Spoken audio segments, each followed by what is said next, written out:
All right, so we're just going to go over some hints for what to expect for the APES FRQs. As you've seen, there's only going to be two this year. This is a pretty short presentation. Usually I have to tell you what to expect for the multiple choice and the three FRQs. So first of all, there's a typo. Read, it's only two essays. So just do the essays. Do them in the exact order they're in. Please do not restate the questions. As someone who's had to grade these for a decade, if every student restates the question, it just becomes garbage to read. And often when you restate the question, you think you've answered it when you haven't. Follow the directions exactly, underline keywords. If it says only two, only answer two. And doesn't hurt to actually look at the question and jot out your responses on paper quickly. Just remember, it is timed. Underline the keywords. If it only says two, they only give two answers. We're required to only read the first two or three in a list if students are asked to give a list. So be clear and concise. It says do not make lists, but you can do bulleted lists. The key is they want a noun and verb, a subject and predicate in every sentence. They don't even care too much about the pencils. And got a Dell update bothering me. And watch out for big vocabulary words. Something like bioaccumulate or biomagnify are easily switched around. Another one that they don't point directly for the word is eutrophication. You have to define eutrophication. You're better off if you forget the term, just describing it. You usually get more points for describing a term than recalling the exact vocabulary word. Also, plot graphs. So there probably won't be a graphing one this year, but we've gone over graphing skills. Your graphing skills are excellent. Label each section of the FRQ. If answer part A for part A, answer part B for part B, and so on. If you look online, there's a lot of test-taking hints from other schools where the teachers are telling them just to put it all in a giant paragraph. As someone who's had to grade these, unlabel these sections, saying that way you might get more points if you accidentally answered part A in your answer for part B. You are all smart. If you know the stuff, put it in the sections. When I've graded the monster paragraphs, very rarely do I see high point monster paragraphs where people haven't labeled the sections. The students that consistently do well write less, and they have clearly labeled sections. Handwriting, fortunately, it looks like you can type it this year. Oh, and also according to Trevor Packett, the head of the College Board, the two biggest glitches right now with this online testing platform are if you have an old browser. So if you're having problems, just switch browsers on your laptop. The other thing that seems to help a lot of students is to just type it up in like a Word document and then copy and paste it in there. But if you're handwriting, please print and use lined paper. So these are the main verbs they like to ask on the APES exam. Identify or list means just list the thing, but do it in a sentence. Explain or describe means write a little bit more. They're kind of using those interchangeably now. Discuss means to consider from various viewpoints. They've kind of phased out discuss. So here's what you'll probably see. You're either going to see identify, explain, or describe. If you see identify, write a sentence. If you see explain or describe, write 2 or 3 sentences giving a clear, image of what you're describing. Identify and describe are usually 2 points, and the description must be linked to what you identify. So for example, they might say identify and describe cause of eutrophication. The identify would be mentioning nitrate runoff from water treatment plants. The description is how does that add to eutrophication. Fortunately, they got rid of compare and other than, which is excellent. But sometimes you will see in the prompt something along the lines still of other than climate change, what's another impact of more CO2 in the atmosphere? Most students miss the climate change part and they start talking about climate change. So know the common APES language. You've all learned a lot of vocabulary this year. Reduce versus remediate, prevention and remediation are common ones. Do not give up on a question also because there are easy points in there.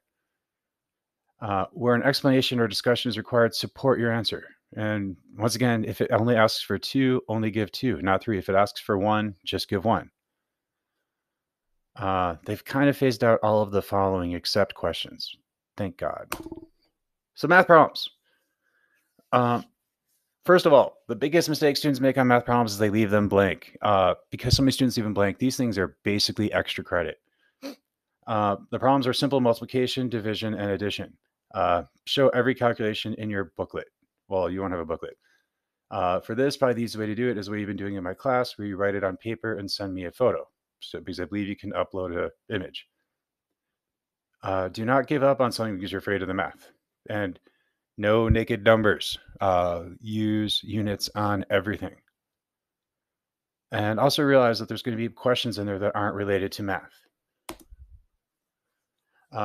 One step is this is a good skill set for any problem. I doubt there'll be a story math problem, but sometimes they sneak them in. List all the data they give you just in a column. Identify your unknown, label it either X or question mark or whatever you need to put on there so you know that's what you have to solve for. And then all it is just setting up ratios and factors to solve for your unknown, making sure you show your units in that, and then just plug and chug, meaning put in the values and calculate your answer. The good news is you get to use a calculator and a computer. Percent change is probably what they're going to ask you if they do a math question. What I learned from my niece is when you see percent change, just think no, which is new minus old divided by old times 100. Make sure you're using order of operations well and using a lot of parentheses in your calculator so it doesn't calculate it wrong. So they will be looking for this. And if you don't have the times 100, you haven't calculated percent, you've calculated a decimal. Design an experiment. Here is the crash course. You already saw the video of me rubbing avocado in my head. So what they always look for in these are they want some indication of a control and an experimental treatment. They want independent variables. They want how are you going to measure and collect data, how you draw conclusions. The other thing they look for are replicates, repeating the study. You can totally do this. Free response graphs, here are where if they do make you do a graph, I really hope they don't. I doubt they would. These are the common mistakes. Not having an even number line scale on the X and Y. Remember, the independent goes on the X-axis. Just think, I want to lie down because the X-axis is lying down. Label each axis. Give the graph a title. Draw a trend line, which is not playing connect the dots. Do not play connect the dots. Also, these are some really common misconceptions. We have niche versus habitat. Niche is the entire role an organism plays in an ecosystem. Habitat is just the space.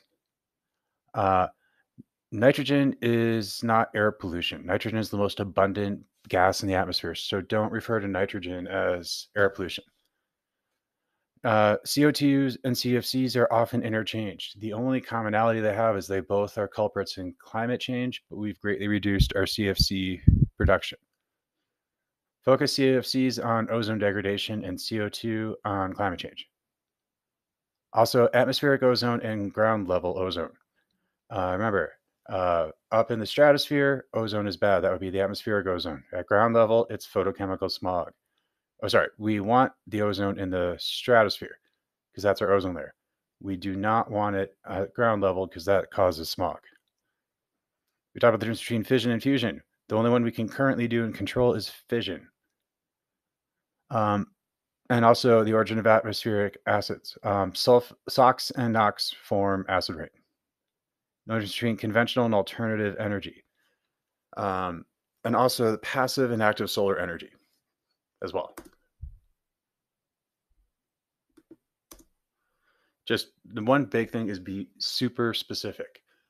Don't say it harms organisms. Be really specific. Like it, be graphic and brutal with describing how like the plastic fills the stomachs of birds and causes them to be so full they can't eat. And then they starve. These are some of the naughtiest words that never get points.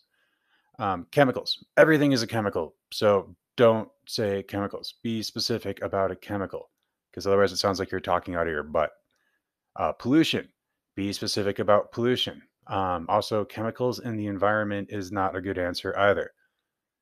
Don't say impacts. Be very specific. When you're talking about impacts, try to give it directionality. Is it speeding something up? Is it slowing something down? Is it making animals sicker? Is it poisoning them? Is it causing something to increase in numbers? But be very specific. Don't just say impacts.